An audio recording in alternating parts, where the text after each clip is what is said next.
12 जून 2025 को air India flight 171 का crash Bharat के सबसे विनाशकारी एविएशन हादसों में से एक है, जिसमें 242 लोगों में से 241 की जान चली गई थी। इकलौते बचे रमेश विश्वास कुमार ने एक ऐसी कहानी बताई है जिससे इंसान के बर्ताव, एयरक्राफ्ट डिजाइन, सीट की पोजीशनिंग, इमरजेंसी प्रोसीजर और ज्यादा जानलेवा एविएशन हादसों में बचने की संभावनाओं को समझने में मदद मिलती है। इंडियन स्टैंडर्ड टाइम के मुताबिक दोपहर 1:38 बजे एयर इंडिया फ्लाइट 171 एक बोइंग 787 ड्रीमलाइनर अहमदाबाद से लंदन गैटविक के लिए उड़ान भरता है।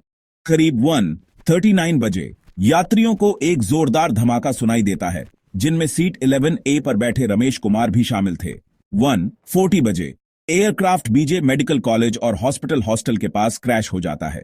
1:41 बजे से प्लेन में आग लग जाती है और रमेश फ्यूजलेज से बाहर निकल जाते हैं। 1:50 बजे तक रमेश को इलाज के लिए सिविल हॉस्पिटल असरवा ले जाया जाता है। सीट पोजीशन का डायग्राम: आसान लेआउट कॉकपिट, रो 1 से 10, business class row 11A, emergency exit window seat row 12 से 40, इकोनॉमी, विंग जोन और पीछे के सेक्शन। सीट 11A के स्ट्रक्चरल फायदे ये हैं कि यह आगे के केबिन में बाएं इमरजेंसी एग्जिट के बगल में थी। यह विंग के ऊपर नहीं थी, इसलिए इसे इंजन या फ्यूल टैंक से सीधी टक्कर से बचाया जा सका। पीछे की आग से कम असर पड़ा, क्योंकि आग आमतौर पर क्रैश होने पर आगे की गति की वजह से पीछे की ओर फैलती है।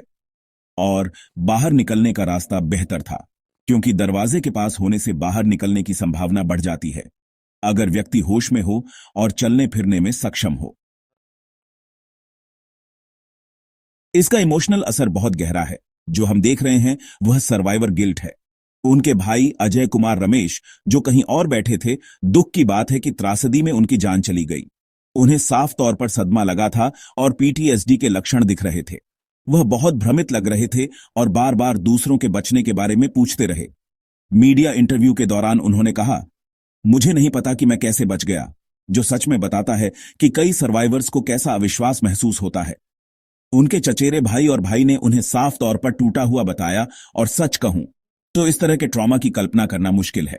हम यहां मुख्य मनोवैज्ञानिक अवधारणाओं की बात कर रहे हैं: survivor guilt, acute stress response और शायद भविष्य में पोस्ट ट्रॉमेटिक ग्रोथ, जब वह जो हुआ उसे प्रोसेस कर लेंगे।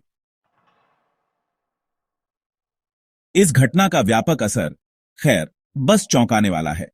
इसमें 241 लोग मारे गए, जिनमें 3 हॉस्टल छात्र भी शामिल थे जो मलबे की चपेट में आ गए थे।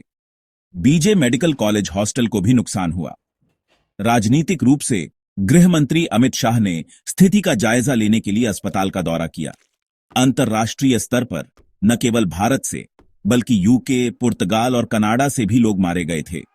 यह सच में दिखाता है कि ऐसी घटनाओं के परिणाम कितने दूरगामी हो सकते हैं। आइए सर्वाइवर रमेश विश्वास कुमार के बारे में बात करें। वह 40 साल के हैं, ब्रिटिश हैं, लेकिन भारतीय मूल के हैं। वह 2003 से लंदन में रह रहे हैं। उनके परिवार में उनकी पत्नी, एक 4 साल का बेटा और उनके भाई अजय हैं, जिनकी दुख की बात है कि जान नहीं बची। उनके भारत आने का कारण अपने परिवार से मिलना था। वह 11A पर बैठे थे, जो बाईं ओर की इमरजेंसी एग्जिट है। उन्हें सीने, आंखों और पैरों में चोटें आईं, लेकिन शुक्र है कोई भी जानलेवा नहीं थी। वह एग्जिट के पास से कूदकर और आग से दूर भागकर बचने में कामयाब रहे। यह ईमानदारी से उल्लेखनीय है कि वह कैसे बाहर निकल पाए। रमेश विश्वास कुमार का बचना सिर्फ एक अपवाद नहीं है, बल्कि एक वास्तविक केस है जो स्ट्रक्चरल डिजाइन, ह्यूमन रिस्पॉन्स और असाधारण परिस्थितियों के मेल को दिखाता है।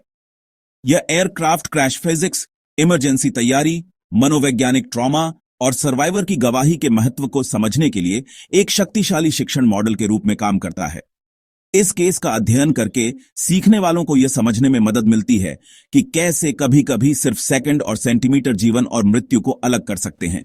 और आप जानते हैं कैसे चमत्कारों के अक्सर स्ट्रक्चरल और बिहेवियरल स्पष्टीकरण होते हैं, जिन्हें क्लासरूम में जरूर समझना चाहिए।